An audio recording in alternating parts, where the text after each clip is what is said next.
Listen, I did a stream not too long ago about a potential Demon Slayer gauntlet that Itadori Yuji from the end of Jujutsu Kaisen could run, in which he fought every single upper moon back to back. And despite what a lot of fringe people were saying that this was an absolute slam for Yuji, or vice versa, that Demon Slayer just absolutely ruins Jujutsu Kaisen characters, I found out that the truth behind this upper moon gauntlet was a lot more interesting when it came to Itadori Yuji than I first anticipated. Because to be honest with you, I thought Yuji would have a much easier time than he did, but it turns out it gets pretty rough for him. So just to get right into it, what I want to do is build a proper profile of every single character that's going to be in this gauntlet. For starters, Yuji, who just based off of overall stat level is going to be attacking with enough raw force to decapitate one of these upper ranked demons. I mean, if we are taking Shinjuku Showdown Yuji, he is definitely performing greater feats than we see from a character like Three Finger Sukuna early on, when he is just busting Megumi through multiple buildings. This is all proven in the fight with Meguna right before Shinjuku, when Yuji is chasing Sukuna through the streets of the city and just absolutely bulldozing through entire neighborhoods like it's nothing, as he uses the debris to fight against Sukuna and just starts kicking buildings down to face against him. Adding in the entire buff that he gets from all of the cursed energy he absorbed from the death paintings, he also gained a lot of knowledge of Jujutsu and technical ability through soul swapping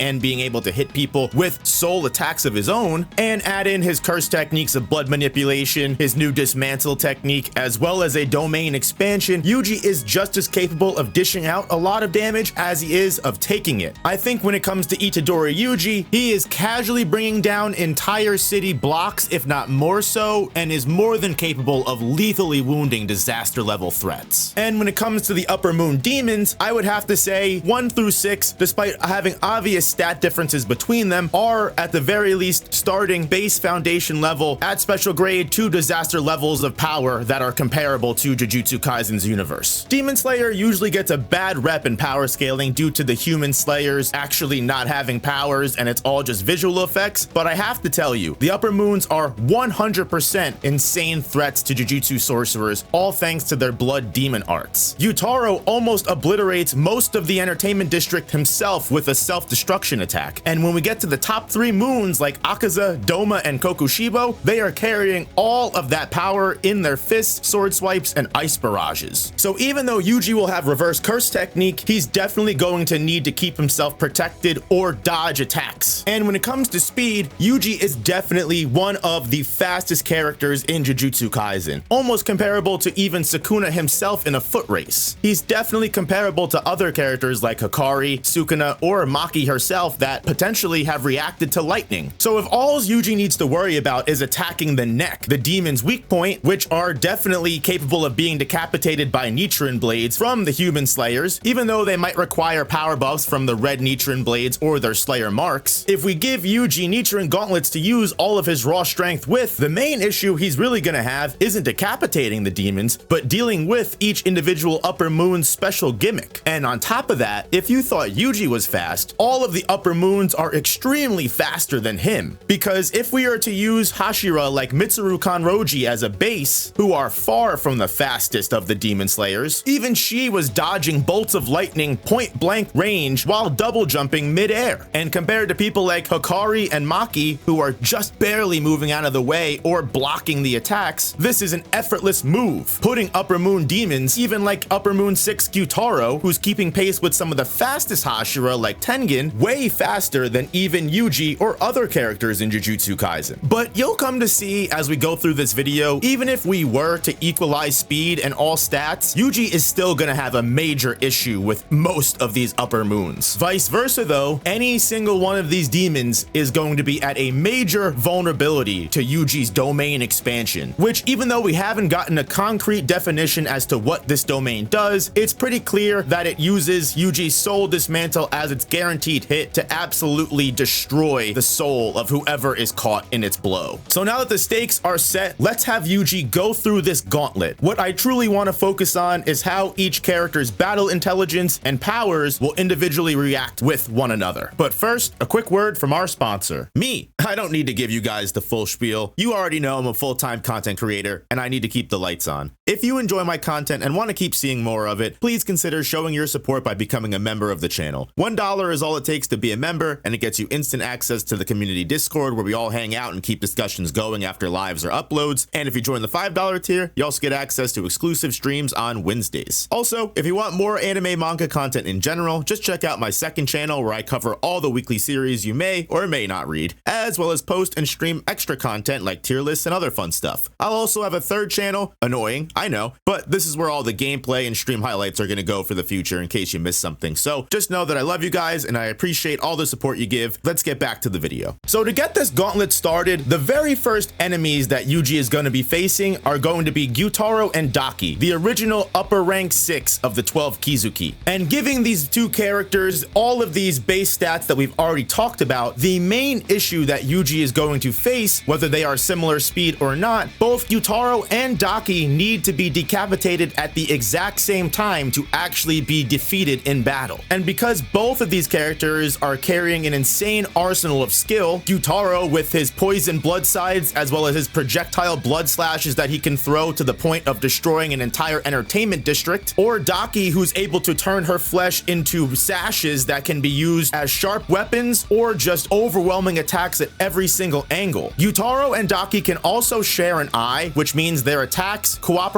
in battle, and defensive strategies and offensive strategies are always in perfect sync, as they can share battle information between the two without any actual words being spoken. And Gyutaro and Daki are both very exceptionally strong and capable battlers. I mean, Gyutaro is able to figure out that the kunai that are being thrown at him are most likely carrying some kind of underlying poison, and he immediately switches up his defense tactic on a dime. So when it comes down to it, you'll see that again, whether they have the speed advantage or not, the fact that Yuji is going to be going up against a 2v1 here is putting him at a massive disadvantage, especially when both of these enemies need to be decapitated at the exact same time. Daki has extreme area of effect abilities, so does Gyutaro. They can both fight from long range, close range, swap spots in between to change up the strategy on Yuji with whatever he can do. So even though Yuji is a great martial arts master, he's going to find himself on the back foot. Give him blood manipulation, even give him his form of dismantle to cut off different limbs of the demons, because these demons have not only just unlimited stamina, but they can also regenerate at extremely high speeds. Yuji really isn't going to be able to catch a break from these demons that can just continually keep fighting, compared to Yuji, who, even though he has reverse curse technique, does not have unlimited stamina. He can hit black flashes if he's lucky enough, and those can keep him going, raise his stats to 120% of his power, as well as continually add more and more curse energy to his blows. But Yuji's best and only hope in this battle is going to be catching both Gyutaro and Daki in a domain expansion at the exact same time and dealing their guaranteed hit. Because one reason Yuji might run into a problem is even if he catches just one of the demons, that leaves the other demon that is still able to continue fighting Yuji, and Yuji is going to have a cooldown after his domain expansion hits, which means if that domain expansion is used and either wasted, missed, or completely does not work, that's going to immediately, almost guaranteed, lose Yuji the fight against any of these demons. However, this is where Yuji might actually find himself having some kind of silver lining in the chaos, because Yuji, as we all know, is going to have soul attacks, whether that's through his direct punches or the dismantles that he's able to use. If these demons are not able to heal soul damage, which just based off of Demon Slayer having the concepts of the tranquil souls with Mugen Train, the transparent world, and the memories and afterlife that the demons are able to go to when they get their tragic backstories, demons do have souls. You could argue that potentially these soul attacks may work just as they do in Jujutsu Kaisen, meaning if Yuji soul dismantles a leg off of Gyutaro or Daki, they will not heal back. And even if you don't want to give him that benefit of the soul attacks in battle, you can still say that as he punches Gyutaro or Daki and potentially lands hits, just like as in his battle with Mahito, he may slowly wear down Gyutaro and Daki on stamina, even though they quote unquote have unlimited, because their soul has some kind of limit to it. And if Yuji potentially keeps wearing it down, he can bring these demons to a point where they are so actually exhausted and low on power, they are capable of being exercised or slain, whatever word Yuji chooses to use. This also means that if Yuji is able to domain expansion one of the upper rank 6s, whether it be Gyutaro or Daki, a lucky chance of grabbing onto one of them and using his domain while they're trapped, or he just manages to counter and cast his domain at the right time that one of them is in range. If the soul damage is to take effect as it does in Jujutsu Kaisen, whether Yuji decapitates both of them at the same time or not, it's possible that soul damage will be permanent, which means even though Yuji is without a domain, as long as he can fight and decapitate the remaining survivor with the Nichiren Gauntlet, he could win the battle. I think this first match against the upper rank 6 duo shows Yuji will not have as easy of a time as many people might think he does, because it's not down to raw stats that will give Yuji the advantage. What it really comes down to is if Yuji has what it takes to deal with the gimmick that each upper moon is going to deal with. At this point, all of these upper moons have slain 10 to 15 to 20 to potentially more Hashira and have lived for centuries. Even if they have not directly surpassed the threat of decapitation, they have had hundreds of years to focus on how to avoid it. If Yuji was to move on from this and manage to defeat Gyutaro and Daki, even though it would be a very hard fight, if he was to go up against Upper Moon 6 Kaigaku, the fight would be a lot more straightforward. Despite having the demon blood art of lightning fast attacks that are able to be used as area of effects that can cast real black lightning and actually cause searing, burning pain on his enemies, he is ultimately pretty basic. Because he's a new demon, he hasn't had much experience with his demon body. He hasn't yet had hundreds and thousands of years avoiding decapitation, which means even if you were to give Kaigaku his extreme speed advantage over Yuji, this is a significantly easier fight to imagine Itadori winning. As long as Yuji can correctly endure reverse curse technique heal and potentially get a good grapple, blood manipulation attack, or even a quick use of a domain expansion right when Kaigaku's in range, it's a much easier and believable victory for Yuji to capture because he doesn't have to deal with killing two birds with one stone, which is why this fight in particular, if you do equalize speed, is almost guaranteed to be won by Yuji, because Yuji, as a much more intelligent, calm battler next to the arrogant and cocky Kaigaku, who's very prone to leaving himself open and underestimating his opponent due to his new demonic abilities, it wouldn't surprise me if Yuji was to catch this arrogant fool in a domain expansion, even if that was his only thing that would actually kill the demon and his own physical abilities weren't enough to actually decapitate him. Where Yuji would actually begin to have a lot of issues is as he goes down the roster and begins to run into demons like Gyoko, who, despite being probably, in my opinion, the upper moon that gets the most hate and undeserved amount of flack for just getting low diffed by Muichiro, we have to remember one of the biggest forces of demise for these upper moon demons is cockiness. All of these upper moons have survived centuries and haven't been challenged one bit by these Hashira and Slayers that they have faced. This generation of demon slayers are like no other, which is why you have characters like Gyoko who underestimate their foe and have built up so much pride that they are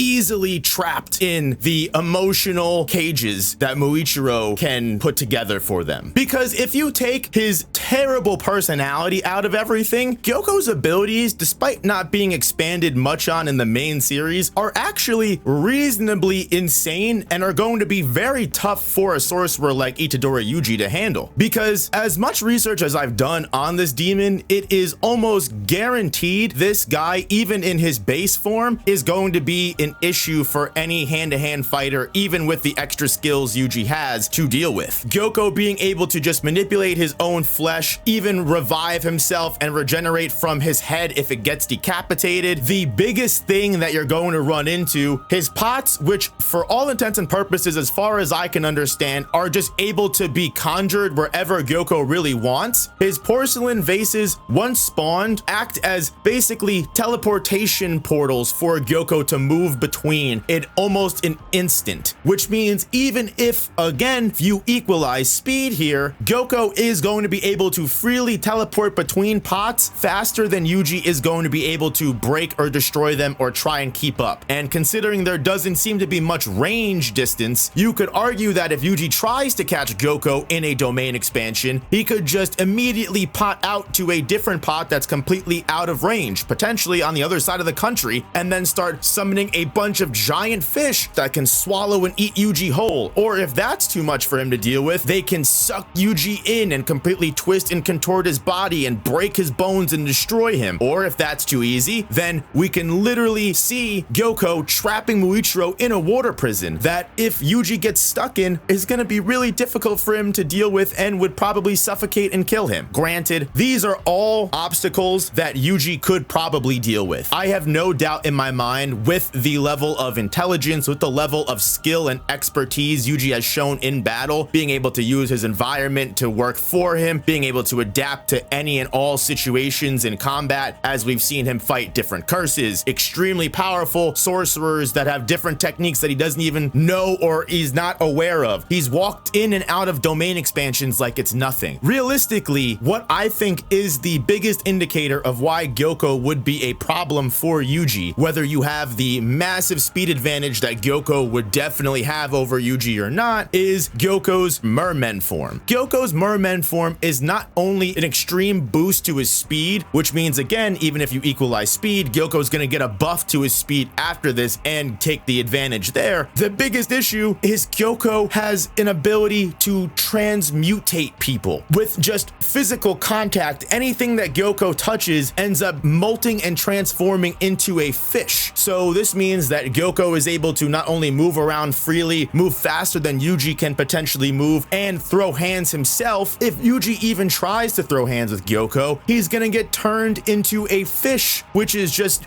game over. While you could argue a domain expansion may potentially gain Yuji the win again, what you're starting to see is without domain expansion, Yuji is essentially powerless. He is always going to get defeated by these upper moon's gimmicks, because the problem is a lot of these demons are more than capable of dealing with Yuji's more basic kit. Even if they can't deal with the domain expansion, they might have ways of avoiding it completely. While Gyoko might be vulnerable to a domain expansion in his merman form, he won't be vulnerable to domain expansion when he's in the pot, because he can just pot in and out and immediately get out of the area when he notices there's going to be a threat or an issue. You could argue that the demons wouldn't be able to sense hostility or be able to sense the domain expansion coming once Yuji takes the stance. However, I think, again, with demons that have been fighting and battling for centuries, especially when you get to demons like Akaza or Kokushibo, who outright have powers that are just able to detect fighting spirit or what their opponents might be able to do next, I think it's harder and harder to believe that they wouldn't be able to figure out Yuji taking a stance, casting out a lot of aura and energy wouldn't be something to just outright avoid and back out away from. If sorcerers are able to sense a spark of cursed energy right before any kind of technique using cursed energy goes off, even just with basic fighting skills, you should know that. I know a lot of people are going to say that demons don't have cursed energy, therefore domains don't affect them. However, just going off of Jujutsu Kaisen's own series, all people have cursed energy. It's just sometimes not enough to result in the ability to see curses or have a technique. If you don't have any cursed energy at all, you end up like heavenly restricted Maki. So it's safe to say that these demons aren't heavenly restricted. They do have a minuscule amount of cursed energy, which allows them to be hit by domains, if they can be hit by them. Because even though it's an extremely hard victory to imagine for Yuji, with the amount of advantages Gyoko has over him, it's almost impossible to see Yuji getting a victory over Upper Moon 4 Hantengu. Because at this point, we are just creating scenarios that Yuji has no way out of whatsoever. Hantengu as Upper Moon 4 has one of the craziest blood demon arts that I think any of the upper rank demons could potentially have, in the case of just being an actual deceitful game of trickery and nonsense. Hantengu as a demon is so nervous and jittery. He has quite literally created an ability that allows him to create full-on manifestations of the emotions that are better suited for battle. And these primal emotions have abilities that give them access to elemental strikes like lightning, like wood, wind. They are so powerful, whether they are alone or together, they could probably rival a lower to upper Kizuki themselves. And if you consider they're all working together, Yuji was struggling against Gyutaro and Daki that were able to synchronize perfectly. If you want to say that he goes to strike Hantengu's head off, and when he punches Hantengu's head off, Hantengu splits into Sekido, the emotion that allows him to access lightning, and then you've also got Karaku, which is for wind, who is able to use giant wind blast that we see literally push Muichiro into an entirely separate area of the Swordsmith village. And again, those are just two of the emotions that Hantengu has access to. He has about 4. And if all of these demons are faster than Yuji, there's no way he's going to be able to keep up with the amount of damage that he's going to be taking. Even with reverse curse technique and giving him the option of hitting black flashes, it's going to be too much for him to handle. If he uses domain expansion here to take out the 4 emotions, he's just going to end up wasting his domain, because even if this soul damage does end up causing the 4 emotions actual harm, the biggest problem with Hantengu's blood demon art is the fact that he himself just uses the emotion manifestations as a distraction. Hantengu, while all of this is going on, has shrunken down to a small miniature size and is just going to hide, run away as far as he can while the fight is going on. And sure, you could argue that Yuji's ability to see and witness the soul would probably tell him that these clones are just empty hunks of space and he should go after the small little soul fragment that is fleeing away from him. But again, if he's fighting 4 different emotions, that's gonna be impossible to do. On top of that, even if he does get to Hantengu and he goes to knock his block off, Hantengu is not only extremely durable, Hantengu was shown to just create a new emotion manifestation out of the fear of death that was able to potentially kill Tanjiro and could potentially cause a problem for Yuji, because none of this even talks about Zohakuten, the actual full fusion of all of these emotions that is the truest, fullest form of Hantengu's power. Honestly, Zohakuten might be the easiest way for Yuji to win because it gives him less targets to deal with, but like I said, domain expansion, blood manipulation, dismantle, soul manipulation, everything that Yuji is capable of is just not enough to fight with Hantengu. Maybe if we're talking Yuji, Megumi, and Nobara all being able to work together with their different techniques, different amounts of knowledge, and their cooperation being able to handle different emotions while Yuji searches for Hantengu and Nobara is able to actually use soul resonance to use the emotions as a way to find and attack and potentially kill the original Hantengu. Funnily enough, it's crazy how Nobara is probably a better matchup for this upper rank demon than Yuji is. And here lies the issue, which is again, like I said from the beginning, while Yuji has all of the raw power to fight these upper rank demons, he does not have the capability of dealing with their gimmicks alone. He would need help, just as he does against most of the other special grade threats he fights in the main series. If he has Todo, I'm not saying any of these fights,